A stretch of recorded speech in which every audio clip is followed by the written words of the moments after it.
প্রত্যেকটা হাউসওয়াইফের কাছে তার নিজস্ব বাড়িঘর হচ্ছে একটা মন্দিরের সমান, আর মন্দিরের পরিচ্ছন্নতা মেনটেন রাখা কিন্তু প্রত্যেকটা হাউসওয়াইফের কর্তব্য।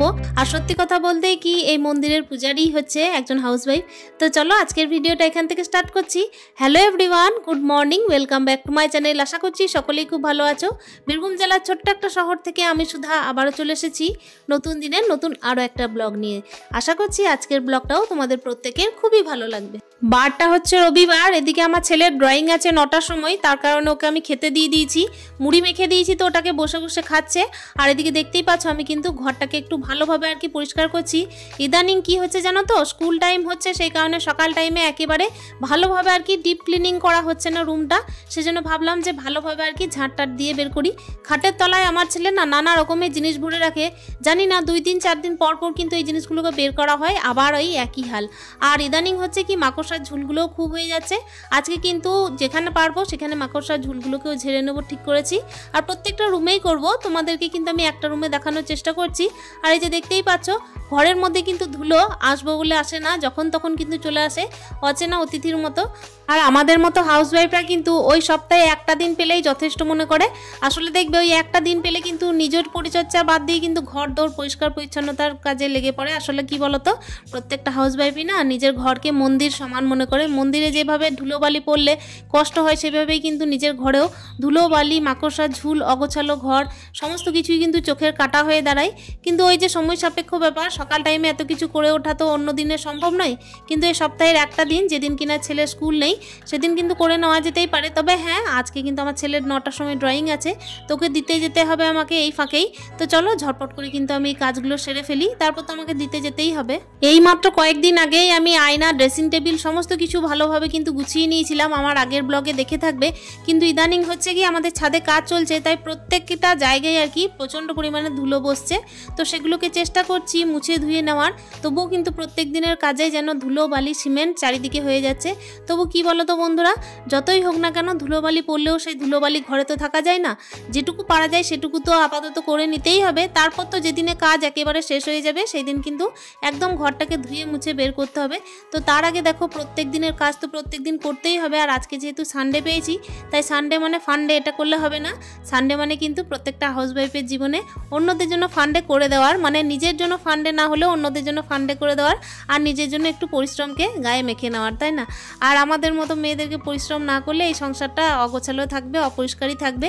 অগোছালো অপরিষ্কার মন্দিরে কিন্তু কোনো মতেই দেবতারা পূজা নিতে আসেন না, দেবতারা কিন্তু রুষ্ট হন। সেই কারণে দেখো প্রত্যেকটা মেয়ে চাই নিজের ঘরটাকে সুন্দরভাবে গুছিয়ে পরিষ্কার পরিচ্ছন্ন রাখতে। সেই কারণে আমিও তাই সমস্ত জায়গায় কিন্তু একটু ছুতো পেলেই পরিষ্কার পরিচ্ছন্ন করতে লাগি। ওই যে সময় সাপেক্ষ ব্যাপার, সেই কারণেই।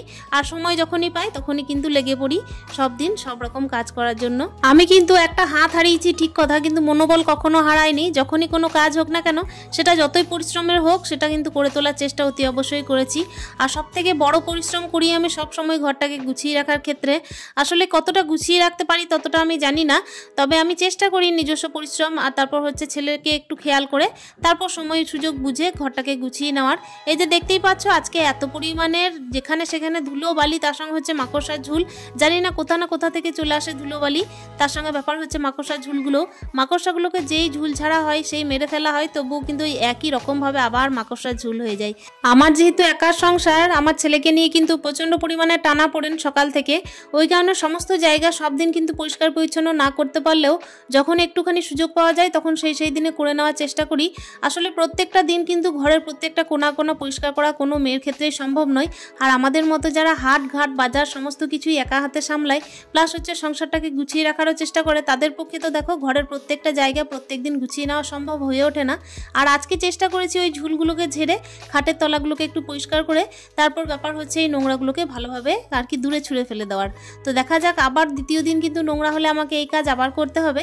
আর শুধুমাত্র এই যে ঘরটাকে গুছিয়ে ঘরটাকে পরিষ্কার পরিচ্ছন্ন রাখতে হয় তাও তো নয়। এই যে দেখতেই পাচ্ছ ছেলেকে খেতে দিয়েছি, এর মাঝেই কিন্তু আমাকে এই ঝাড়ুটা মেরে তারপর একদম ছুটতে হবে। এদিকে ঘরের ঝাড়টা আমার কমপ্লিট হয়ে গেছে, উঠোনটা ঝাড় দিয়ে নিলেই কিন্তু মোটামুটি হয়ে যাবে। প্রত্যেকদিন সকাল টাইমে আমার মা কিন্তু ঝাড়টা দিয়ে দেন, আসলে ওনারও তাড়াহুড়ো থাকে, সেই কারণে কিন্তু ভালোভাবে ঝাড় দেওয়া হয় না। মানে ওই খাটের তলাগুলোকে যদি ভালোভাবে পরিষ্কার না করি না, তাহলে দেখবে 2-4 দিনের মধ্যেই কিন্তু আবারও ওই জায়গায় এমন একটা ধুলোবালির স্তর পড়ে যায় যেন মনে হয় ওখানে বহুদিন আর কি ঝাড় দেওয়াই হয়নি। এদিকে ঘরের ভেতরে ঝাড় কমপ্লিট করে বাইরে চলে এসেছি। আর এই যে গোলাপের ডালটা দেখছো, এখানে না 3 থেকে 4টে থোকা গোলাপ হয়েছিল, তো সেটার কিন্তু সুগন্ধ এতটাই মিষ্টি যে হাত দিয়ে একটু সুগন্ধ না নিলেই পাচ্ছিলাম না, সেই কারণেই আর কি নাড়াচাড়া করলাম। তো চলো বন্ধুরা, এখানে দেখতেই পাচ্ছ ঘরের ঝাড়টা কমপ্লিট করে বাইরের ঝাড়টা দিয়ে নিচ্ছি। আর এরপর কিন্তু ছেলে ওই যে বললাম খাওয়া দাওয়া করছে, তো এর মাঝে কিন্তু আমি ছেলেকে বললাম যে তুমি খেতে থাকো আর এর মাঝেই কিন্তু আমি কাজ সারতে থাকি। আসলে কি বলো তো, আমি না কখনো বসে থাকি না সকাল টাইমে, আমি যদি বা দেরি করে উঠি তবু কিন্তু সবসময় চেষ্টা করি একেবারে এক্সপ্রেস হয়ে যাওয়ার, মানে এক্সপ্রেস না হলে না কোনোভাবে কোনো কিছু করা যায় না।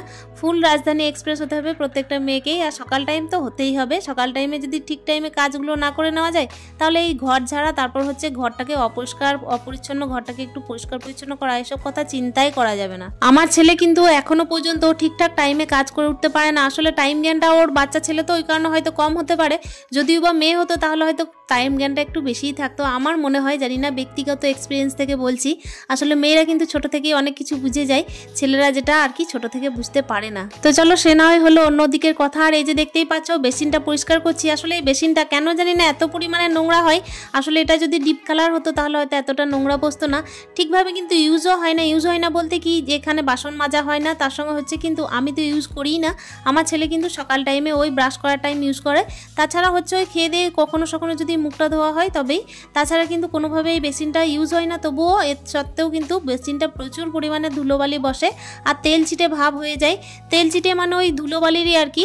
আর আমাদের এখানে না বোরিংয়ের জলটা প্রচণ্ড পরিমাণের আয়রন, সেই কারণে একটা লাল স্তর পড়ে যায়।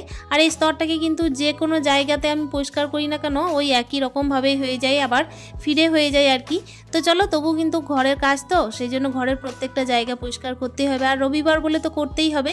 ঘরের যে কোনো জায়গাতে ভগবানের বাস আমার তো মনে হয়।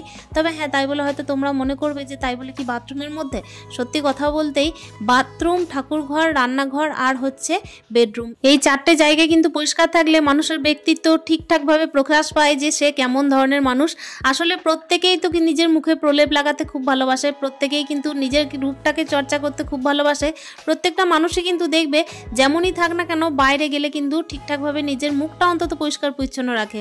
কিন্তু দেখো নিজের ঘর দৌড়, তার সঙ্গে হচ্ছে কি ঠাকুরঘর, রান্নাঘর, বেডরুম আর বাথরুম, এই 4টে জায়গায় যে পরিষ্কার রাখে না তার কিন্তু দেখবে সব কিছুই অপরিষ্কার। অপরিষ্কার বলতে কি, আমি তার ব্যক্তিত্বর কথা বলছি, তার ব্যক্তিত্ব কিন্তু অপরিষ্কার। সেই কারণে সব সময় চেষ্টা করতে হবে এই 4টে জায়গা তো পরিষ্কার রাখার। আর সব থেকে বড় কথা হচ্ছে আমাদের যেহেতু একটু খোলামেলা জায়গা মানে হচ্ছে যেদিকেই তাকাবে কিন্তু সেই জায়গাটা চোখে দেখতে পাওয়া যাবে। রান্নাঘরে দরজা নেই, ওপেন, আর তার সঙ্গে ঠাকুরঘরেও কিন্তু ওপেন। বেডরুমে তো আমি প্রবেশ করি, সবাইকে তো প্রবেশ করতে দিই না। আর বাথরুম তো দেখো যখন তখন পরিষ্কার রাখতেই হয়, কেন কি একটা ব্যাকটেরিয়াল ব্যাপার, তাই না? তো সেই কারণে কিন্তু বাথরুমটা আমার এমন কোনো দিন নেই যে পরিষ্কার করি না। প্রত্যেক দিন কিন্তু আমি বাথরুম অন্তত পরিষ্কার করি। অনেক গল্প সারতে অনেক কাজ করতে ঘর গুছাতে তোমাদের কাছে দেখো এখন ফিরে এসেছি রান্নায়। আর রান্না করছি, দেখো এই যে ভাতটা হয়ে গেছে। আর ওদিকে দেখতেই পেলে ছোলা ভিজানো ছিল, কালকে মা ছোলা ভিজিয়ে রেখে গেছিলো রাত্রে, তো ওটা আলু দিয়ে একটু করলাম, ওটাকে খাবো। তো চলো, এখানে দেখতেই পাচ্ছ আমি কিন্তু মাঠটা ঝরিয়ে নিচ্ছি। ভাতের মাঠ ঝরানোর সময় কিন্তু আমি 2বার আর কি ফেলে করি। আর এই যে ছোট হাঁড়ির মধ্যেই করি। আসলে ব্যাপার হচ্ছে বড় হাঁড়ির মধ্যে আমার সম্ভব হয় না, ওই জন্য 2 বেলা রান্না করলেও আমার ছোট হাঁড়ির মধ্যেই করতে হয়। আর এখন দেখতেই পাচ্ছ এই যে ডালটা করব, মানে ডালটা হয়ে গেছে সিদ্ধ, তো ওটাকে ফোড়ন দিয়ে নিচ্ছি, পেঁয়াজ দিয়ে ডাল করছি। আর আজকে যেহেতু রবিবার তাই একটু চিকেন করব। মানে আমার ছেলে তো মাটন খায় না মানে খুব একটা পছন্দই করে না। আর পছন্দ করলেও কি মানে ওই 1 পিস খাবে, তা না হলে কিন্তু চিকেনটাই খুব ভালোভাবে খায়, সেই কারণে চিকেনটাই করব। আর এখানে যে ডালটাও হয়ে গেল। আমি ডালটা করার পর কিন্তু ছুটে গেছিলাম চিকেন আনতে। আসলে আমাদের এখানে ঘরের সামনাসামনি বাজার, সেই কারণে আমার সুবিধা হলেও জানো তো মেয়েদের ক্ষেত্রে না ওই যে তালাটা বন্ধ করে যেতে হবে। আর একা সংসারে মানে বুঝতেই পারছো ঘর তো খুলে রাখা যায় না, ওই কারণে ছুটে কাজ আমাকে করে নিতেও হয়। আর সব থেকে বড় কথা হচ্ছে কি, একটা সময়ের ব্যাপার থাকে তো যে আমাকে এই টাইমের মধ্যে ছেলেকে খেতে দিতে হবে। আর তার উপর যখন দেখবে ঘর ঝাড়ার ব্যাপার থাকে তখন একটু হাতে সময় নিয়ে করে নিতেও হয়, কেন কি এই জিনিসগুলো একটু দেখবে কোনায় পরিষ্কার পরিচ্ছন্নতার ব্যাপার তো, সেই কারণে একটু হাতে সময় নিয়ে কাজগুলো করলে ভালো হয় আর কি, আরও ভালোভাবে করা যায় কাজগুলো। আর এই যে দেখতেই পাচ্ছ মশলাটা করে নিলাম তোমাদের সাথে গল্প করতে। এখন দেখো ম্যারিনেট করে আমি চিকেনটা করে নেব, আলুটা কষিয়ে তুলে নেব আর চিকেনটা চিকেনটা ম্যারিনেট করতে দিয়ে দিয়েছি, সমস্ত রকমের মশলা দিয়ে দিলাম আমি। আর এটা করলে না আমার মনে হয় যে রান্নাটা একটু তাড়াতাড়ি হয়। কখনো সখনো করি কি চিকেনটাকে ভেজেও করি আর এই যে ম্যারিনেট করেও করি, তবে ইদানিং আমি দেখছি যে ম্যারিনেট করে রাখার পরে রান্নার টেস্টটা একটু বেশি ভালো হচ্ছে। আসলে আমার হাজব্যান্ড বলছিলেন যে এইভাবে রান্না করো তাহলে মানে ভালো লাগছে খেতে। আর আমি যখন ভেজে করি তখন আমি দেখেছি যে মশলাটা খুব একটা যেন ভালোভাবে ঢোকে না। আর এইভাবে চিকেনটা করলাম আজকেও। তবে আগের দিন যখন আমার হাজব্যান্ড এসেছিলেন তখন কিন্তু চিকেনটা আরও বেশি ভালো হয়েছিল খেতে। আজকে এতটা ভালো হয়নি, জানি না হয়তোবা তাড়াহুড়োর মধ্যে রান্না তো সেই কারণে। এখন যখন ঘড়ির কাঁটায় বাজে ওই প্রায় 1:45, সেই টাইমে আমি আর কি মাংসটা চাপাচ্ছি, মানে বুঝতেই পারছো কতটা দেরি হয়ে গেছে। মাঝে আমি ছেলেকে একটুখানি খেতে দিয়েছিলাম ফল, তো তাছাড়া কিন্তু আমার টিফিন বলতে বা ভাত বলতে আর কিছু দেওয়া হয়নি। সকাল টাইমে একটু মুড়ি দিয়েছিলাম, আর এমনিতেও ছেলের অভ্যাস আছে ভাত খাওয়ার 10টা টাইমে, আজকে তো ভাতটা দেওয়া হয়নি, ওই জন্য আমার প্রচণ্ড তাড়া লেগে গেছিলো। যেহেতু ম্যারিনেট করা ছিল সেই কারণে রান্না করতে করতে আমার মোটামুটি 1:45 বেজেছিল।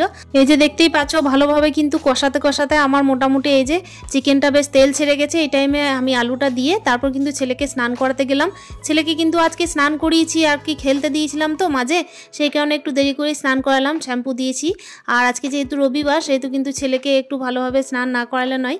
সকাল টাইমে যখন স্কুল থাকে তখন তো খুব একটা ভালোভাবে করানো হয় না, ওই কোনোরকমভাবে তাড়াতাড়ির মধ্যে 9:30টার মধ্যে একদিকে রান্না, একদিকে টিফিন, একদিকে ছেলের চান। আর মাঝে কখনো যদি কম্পিউটার কিংবা ড্রয়িং আর গান থাকে তাহলে তো হয়ে গেল, আর বলতেই হবে না।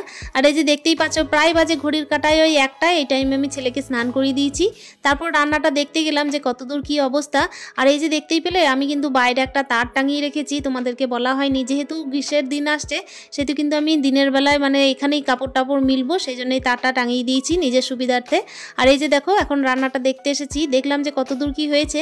তো মোটামুটি ওই 1:30টার মধ্যে আমার রান্না হয়ে গেছিলো, আর আমি গরম গরম ছেলেকে খেতেও দিয়ে দিয়েছিলাম। এখন দেখলাম একটুখানি লবণটা কম লাগছে, এই টাইমে আমি দিয়ে দিলাম, আর একটু ঝোলটাও আমি মেরে নেব। সংসারের এই কর্মব্যস্ত জীবনে কিন্তু প্রত্যেকটা নারীকেই উচিত নিজস্ব ঘরকে মন্দিরের সমান করে রাখা। আর মন্দিরের সমান মনোভাব নিয়ে যদি কাজ করা যায় তাহলে ঘরটাকে পবিত্র বলেও মনে হবে। আর দেখো ব্লগের একেবারে লাস্ট মুহূর্তে চলে এসেছি, দেখা হচ্ছে অন্য দিনের অন্য আর একটা ভিডিও নিয়ে। ততক্ষণের জন্য ভালো থেকো, সুস্থ থেকো, স্টে হ্যাপি উইথ হ্যাপি মন, টাটা।